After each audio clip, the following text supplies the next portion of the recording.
Namaskar everybody and welcome to the Gita Satsang for today. So let us start with the Prarthana. By the Guru's grace and the will of Sri Krishna, we have all assembled for this Gita Satsang. May we have their guidance to be able to learn and adopt the things which will help us to grow spiritually. Let us chant the shlokas.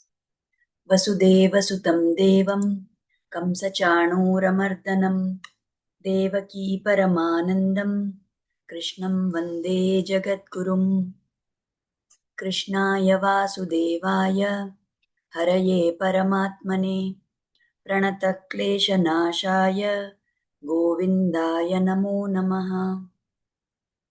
नमोऽस्तु ते व्यासविशालबुद्धे पुल्लारविन्दायतपत्रनेत्र येन त्वया भारततैलपूर्णः प्रज्वालितो ज्ञानमयप्रदीपः रामानुजतया पात्रं ज्ञानवैराग्यभूषणं श्रीमद्वेङ्कटनाथार्यं वन्दे वेदान्तदेशिकं यो नित्यमच्युतपदाम्बुजयुग्मरुग्म व्यामोहतस्तदितराणि तृणाय मेने अस्मद्गुरोर्भगवतोऽस्य दयैकसिन्धोः रामानुजस्य चरणौ शरणं प्रपद्ये.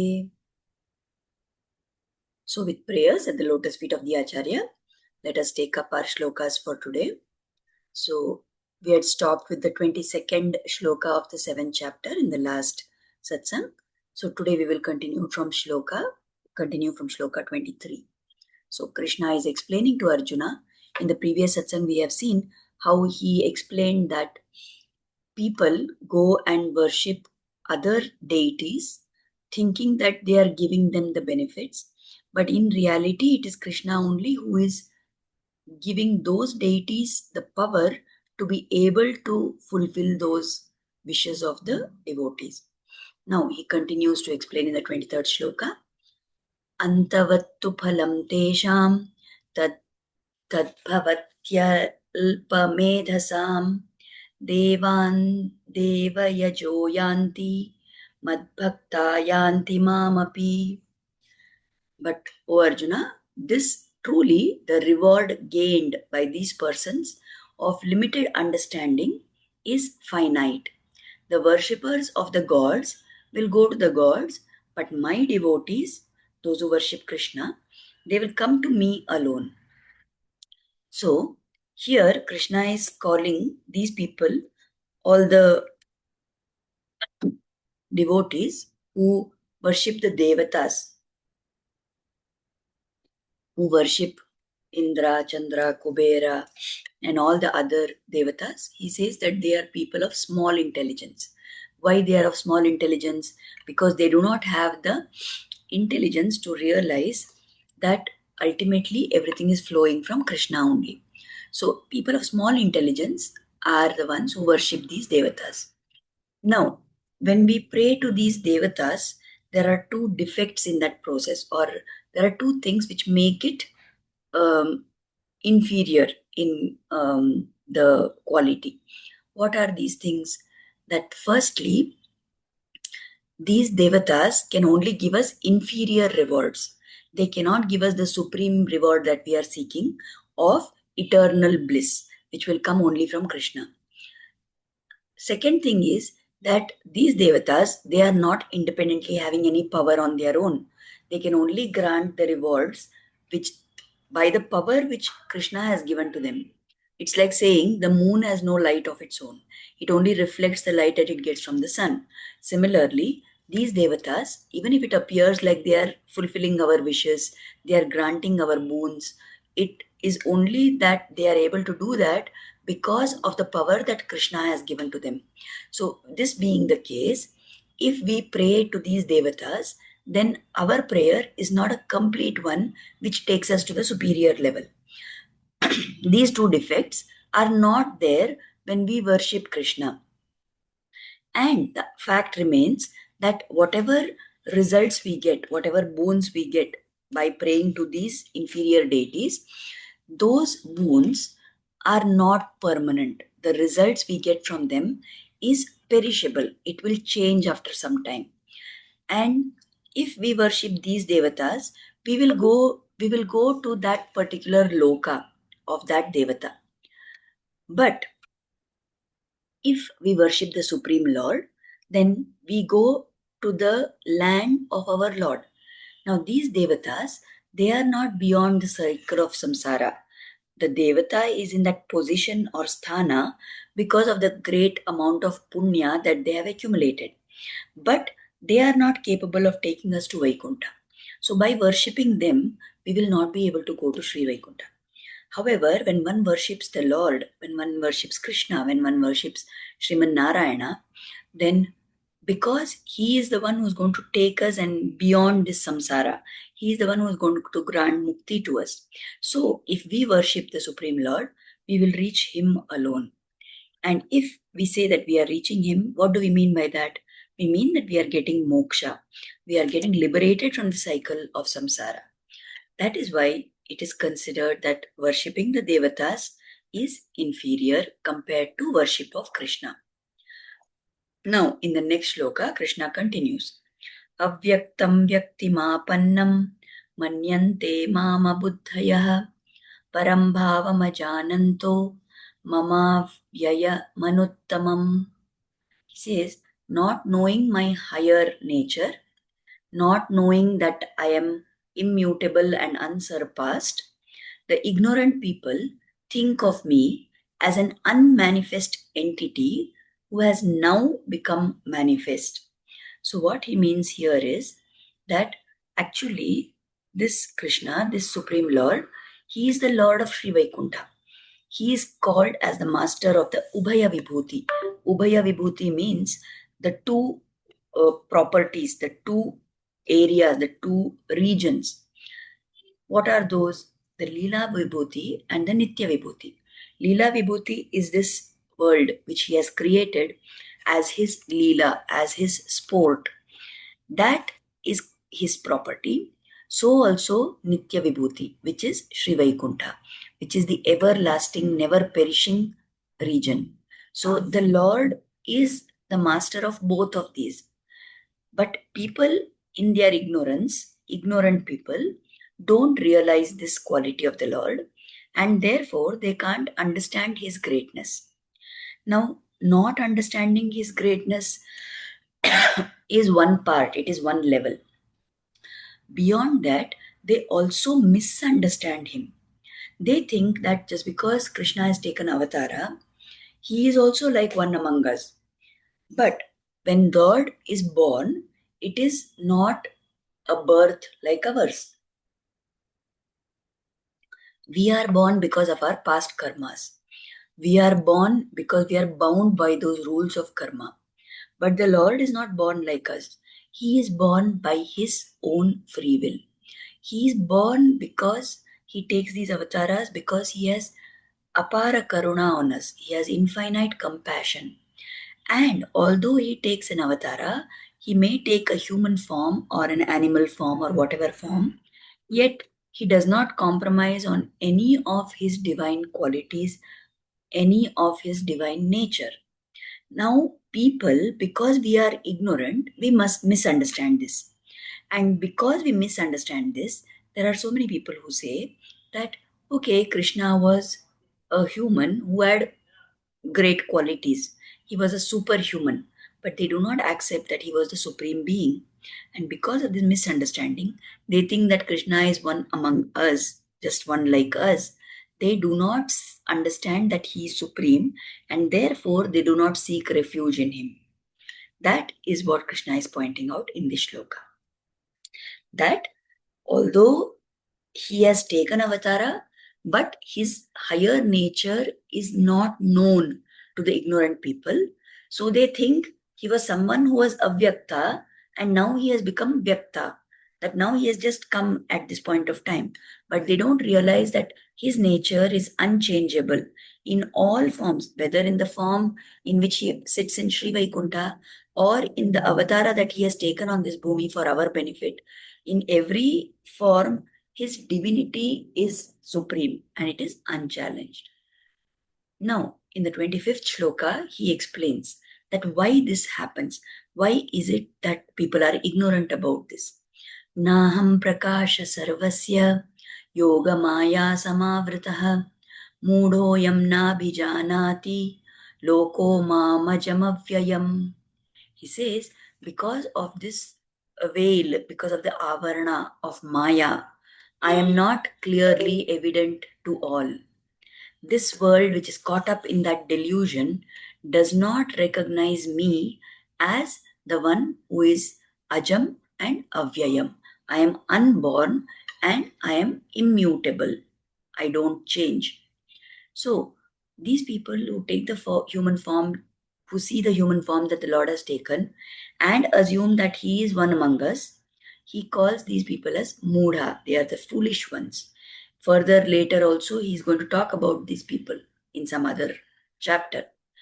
But who can recognize the greatness of the Lord? Who is able to recognize the true nature of the Lord?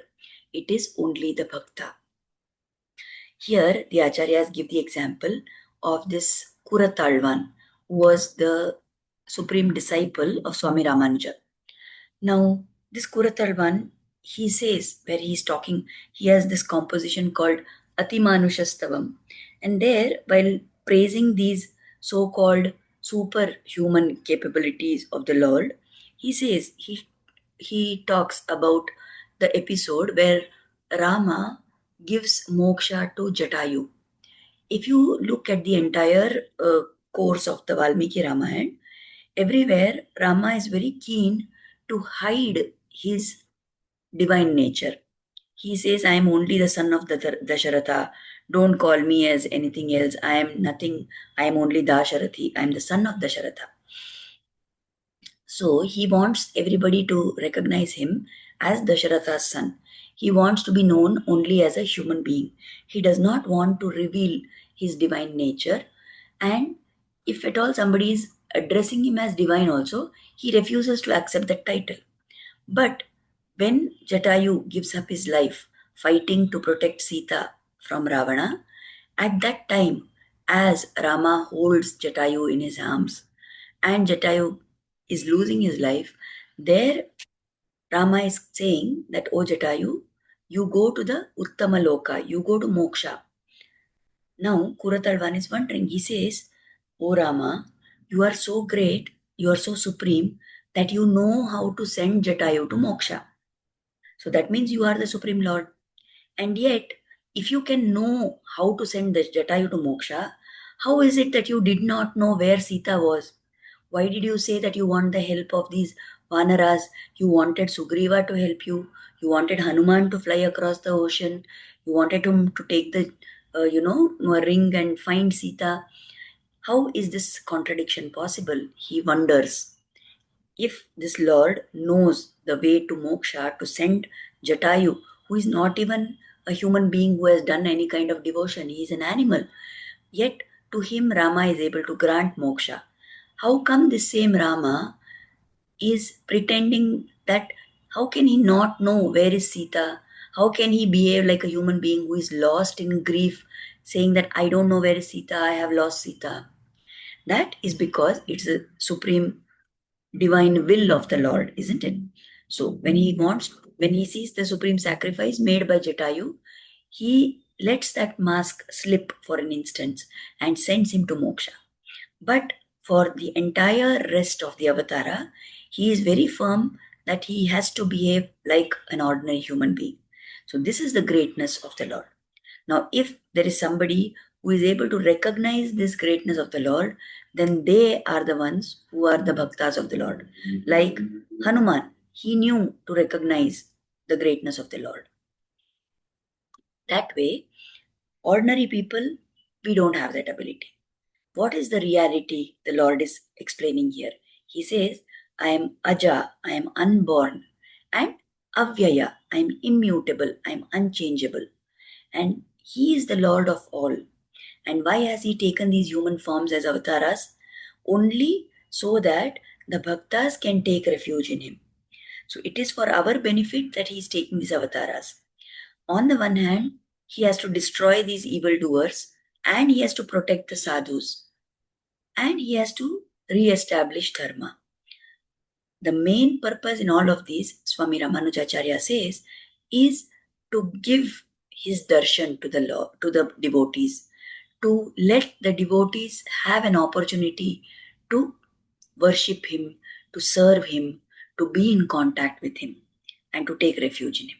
So the Lord takes these avatars, and yet, despite taking any form on this world, his divine nature, his immutable nature will never change. So that is what Krishna explains in these shlokas. Now, to help us understand this, there is a story that we can remember. We know that at the time of the Kurukshetra Yuddha, before the Yuddha, Krishna comes as the Duta from the Pandava side. He's Pandava Duta. Normally, this job of going as a messenger is very low on the hierarchy. Only somebody who is not fit for anything else is made into a Duta. In the sense, they may not have any great fighting prowess, they may not have any great skill in the battle, and they are sent as Dutas. In this case, the Supreme Lord himself, he has so much love for the Pandavas, he has so much, desire to help them, that he goes in this lowly position as a Pandava Duta. When he comes there, Duryodhana has made a great plan to capture him. He has prepared one special throne, one simhasana for Krishna to sit on. And the plan is that when Krishna sits on that, the ground below that has been dug into a pit, and there's only one flimsy layer of mud there. So, Duryodhana, when Krishna comes there, he invites him and he says, "Please sit on this chair." So, Krishna is made to sit on that chair. Krishna knows what all is going to happen, but he sits there nonetheless. And because that ground below that has been weakened and dug into a pit, there are some great warriors and wrestlers standing down there in that pit, waiting that when Krishna falls into the pit, they will fight him and kill him. What a foolish plan Duryodhana has. He has not realized the true nature of Krishna. So all this happens. Krishna sits on the chair breaks, that mud caves in, and although Krishna reaches the pit, in that very moment, he takes the Vishvarupa form. Now, when he takes this Vishvarupa form, all the people in that darbar, all the people in that court, right, they are not able to see him. Who sees Krishna? Who can see Divya form, that Vishvarupa of Krishna? Only Vidura can see, Drona can see, and Bhishma can see. Why do they see? Because they are bhaktas. Because they have the bhakti, they are able to visualize that Vishwarupa of the Lord. Dhritarashtra comes to know that some divine form is there, and because he begs, the Lord grants him Divya Drishti. For just that one instance, Dhritarashtra gets vision to be able to see that divine form of the Lord. But what about all the other people? What about Duryodhana, Dushasana, Karna, and all of them? They are not able to see the Lord. Why? Because they are so veiled up with the Maya of this world. They are so blinded by their hatred and by their adharmic nature that they are not able to see that great form of the Lord.